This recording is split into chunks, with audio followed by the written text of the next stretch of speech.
E o Inter, jogando em casa, saiu perdendo por 3-0 contra o Nacional do Uruguai pela Libertadores, mas mostrou sua força de reação, foi buscar o empate e por pouco não conseguiu uma virada histórica.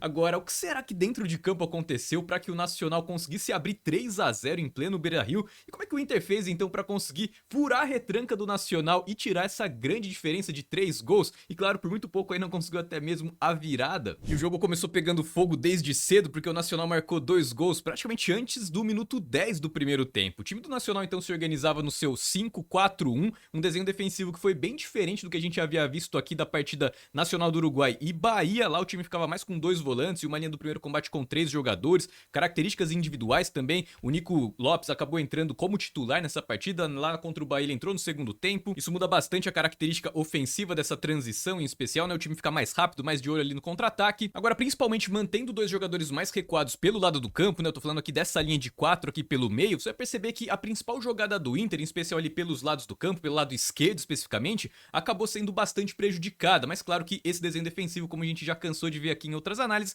ele pode oferecer outros espaços que o Inter soube aproveitar muito bem. Agora o Inter começou então com uma organização aqui tradicional, o time passava com o Bernabé pela esquerda, o Aguirre começou atacando desde cedo, não tanto quanto o Bernabé, porque as jogadas iam um pouco ali pela direita, mas em especial os dois pontas fechavam, né? Para essa partida começou jogando o Gabriel Carvalho um pouco mais pela esquerda, mas como a gente já sabe, os pontas do Inter sempre fecham bastante. O centroavante foi o Ener Valencia e pela direita começou jogando aqui o Wesley. O Alan Patrick, então, ele tem essa liberdade, né, de hora ficar mais espetado por dentro do bloco, mas sempre recuando aqui para aparecer livre e iniciar as jogadas. E os dois volantes para essa partida, Bruno Henrique e o Fernando. E logo no primeiro minuto, ó, 1 minuto e 44 segundos, o Inter já vai mostrar uma jogada aí que teria bastante potencial ao longo do jogo inteiro. Que jogada seria essa, né? Aproveitando esse 5-4-1, então, bastante liberdade acabava aparecendo na origem da jogada, até que o jogador saltasse aqui a pressão. E além de tudo, como a gente já havia visto aqui na partida contra o Bahia, o Nacional do Uruguai tem uma linha defensiva que acaba ficando um pouco mais torta, né? Ela vai ficando meio bagunçada ali e aparece espaço para esse tipo de jogada. Jogada de profundidade buscando direto as costas da defesa. O Aguirre faz o lançamento, o Valencia tenta essa primeira finalização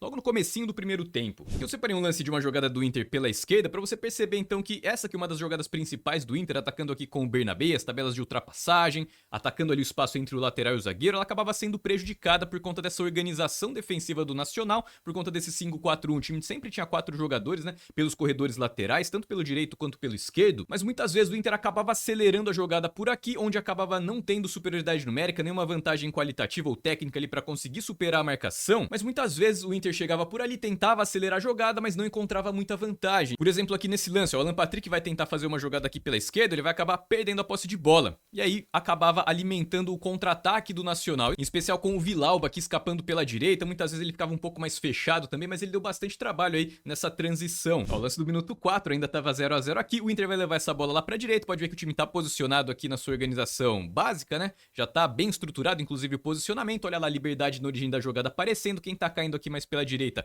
é o Bruno Henrique, tem bastante liberdade, até que algum jogador aqui suba pra cobrir a bola. E um primeiro momento, dá uma olhada como a linha defensiva do Nacional do Uruguai tá bem postada, tá bem alinhada inclusive, mas o Inter já tá aqui colocando 4 jogadores aqui prontos pra se projetarem, buscando espaço nas costas da defesa. Dá uma olhada então, como à medida que a jogada vai evoluindo aqui pela direita, presta atenção aqui apenas na linha defensiva do Nacional. Olha como ela vai ficando um pouco mais torta, cada vez mais torta, vai quebrando praticamente, né? Se desfaz basicamente por completo. Se você olhar agora, a linha defensiva ela tá bem torta aqui pelo corredor central, em especial aqui o 4, né? O zagueiro central ali, ele recuava muito mais que os demais, então os jogadores aqui pelos corredores laterais acabavam sempre ficando com as costas mais expostas, como é o caso aqui desse lance. Você tem o Alan Patrick aqui para fazer a diagonal de dentro para fora, você tem o Wesley aqui para atacar aqui o corredor, enfim, possibilidade aí para você conseguir uma jogada de profundidade, né? Já ganhando aqui as costas da defesa, aquela jogada que já havia ficado claro que o Inter teria vantagem desde praticamente o primeiro lance. Só que o Bruno Henrique nesse lance aqui ele opta por não fazer o lançamento, né? Ele vai tentar então trazer essa bola lá para inversão. Vou até acelerar aqui um pouquinho o lance, porque você vai perceber que quando essa bola chegar aqui na inversão, ó, passa ali pelo Fernando, ele vai deixar aqui com o Bernabé.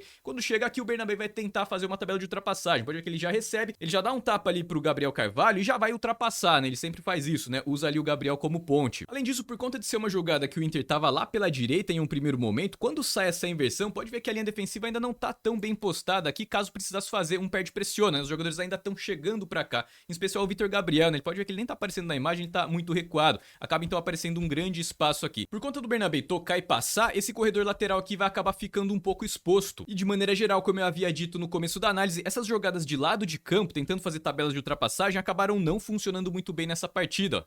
Olha como o Gabriel acaba prendendo ali, perde a posse de bola. E o Nacional sempre muito pronto pra fazer essa transição rápida, né? Pode ver que aqui nem é o Villalba, né? É o lateral direito aqui, o ala direito, que tá saindo aqui arrancando com a bola dominada. Ele dá um tapa ali no Nico Lopes prende, aciona ele em velocidade ali, mas o Nacional sempre muito pronto, né? Pra tentar fazer essa transição. Essa jogada aqui vai acabar se desdobrando em uma cobrança de lateral. Depois, na cobrança de lateral, o time do Nacional acaba ganhando o escanteio, que acabou resultando aí no primeiro gol do time. Agora são pequenas tomadas de decisões que acabam fazendo uma grande diferença. Se o Inter tivesse acelerado aquela jogada ali de profundidade, provavelmente não teria cedido o contra-ataque que se desdobrou no escanteio do Nacional. Mas claro que o Si não joga, o Si não entra em campo, e aí o Nacional fez ali a cobrança do escanteio. O time do Inter até rebate em um primeiro momento, mas na sobra o jogador do rebote aqui já dá de cabeça ali de primeira pra dentro da área, ela sobra limpa, 1-0 Nacional. Em termos de movimentação lá dentro da área, o Wesley acho que vai fazer esse corte aqui, e no momento que ele rebate, os jogadores do Inter aqui que estavam mais recuados, eles vão sair de trás, né, pra tentar fazer ali a armadilha do impedimento. Só que o Bernabé acaba acompanhando de perto a movimentação aqui do Nico Lopes, ó.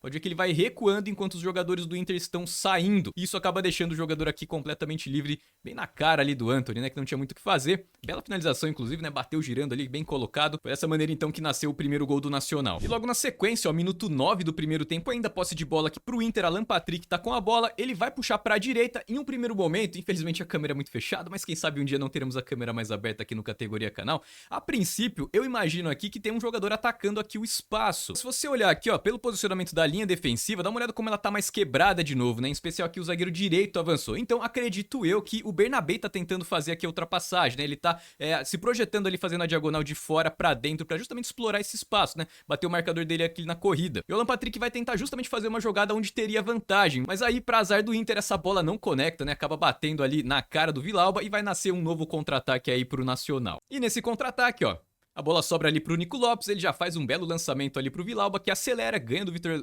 Gabriel na corrida, ele levanta a cabeça, ganha o corredor lateral, e lá no meio da área a gente tem aqui o Vitão, que vai tentar fazer a cobertura, e o próprio Bruno Henrique tentando fechar um jogador que vai aparecer aqui entre os dois. Mas o Villalba faz um belo cruzamento, 2-0 Nacional. Em 10 minutos o Nacional fazendo 2-0, mas obviamente o Inter ia ter vantagens em relação ao posicionamento defensivo do Nacional, por conta das jogadas que já vinha apresentando ali, mesmo em pouco tempo de jogo, né, mesmo até esses 10 minutos, algumas jogadas já tinham mostrado bastante potencial. Mas claro que entrar a questão mental, a questão da confiança também, e aí restava saber se o Inter ia ter frieza e calma para conseguir buscar o resultado. A primeira mudança do Roger foi ainda no primeiro tempo, não foi uma substituição, mas foi simplesmente inverter os pontos. Então ele passou aqui o Gabriel para jogar mais pela direita e trouxe o Wesley para jogar mais pela esquerda. Essa mudança por si só não desbloqueou o lado esquerdo, por exemplo, né? O Inter continuou com dificuldades para conseguir fazer jogadas de lado de campo. Toda vez que tentava avançar por aqui, acabava perdendo a posse de bola, e o pior é que ainda abria a possibilidade de mais contra-ataques do Nacional. Mas definitivamente as vantagens para as jogadas de profundidade continuavam lá. Olha a liberdade aqui que o Vitão vai ter, ele vai levantando a cabeça, ó.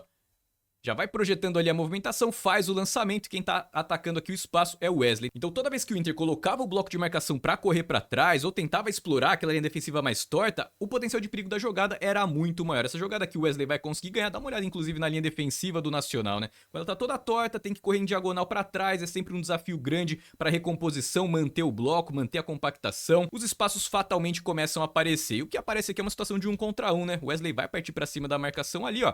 Vai levar vantagem, puxa pra perna direita e faz a finalização ali pro Inter. Mas muitas vezes a ansiedade atrapalha, a tomada de decisão dentro de campo também pode ficar prejudicada. O Inter, quando atacava pela direita, também não encontrava muitas vantagens, né? Foram poucas as vezes que atacou por ali, mas quando tentava, geralmente encontrava 4 jogadores ali do Nacional, e essa compactação do time uruguaio sempre funcionava bem. Então perceba, o time do Inter acabou desperdiçando mais uma posse de bola. Nesse momento o perde pressiona tá bem encaixado, porque o time tava organizado antes de atacar, uma daquelas vantagens que acaba aparecendo quando sua organização tá boa. Perde pressiona, é favorecido, então o Inter vai conseguir matar o contra-ataque do Nacional sem muitos problemas. E agora o time vai tentar trazer essa bola aqui pra esquerda, mas perceba, o time agora tá fora do seu posicionamento, né? Tá desorganizado pra atacar, e mesmo assim o time vai tentar acelerar a jogada, e essa decisão acaba sendo equivocada. Ela chega aqui na esquerda, o Alan Patrick já vai projetar ali pra fazer um lançamento nas costas da defesa. Importante reforçar que a jogada em si não é ruim, mas o fato do Inter ainda não tá pronto pra ganhar as costas da linha defensiva, aí esse sim acaba sendo um ponto negativo. E aí nesse caso, fatalmente, o potencial de perigo da jogada cai bastante. O Alan Patrick vai tentar fazer um lançamento, mas que vai favorecer a defesa nesse momento. E aí o Nacional vai ter mais um contra-ataque, ó.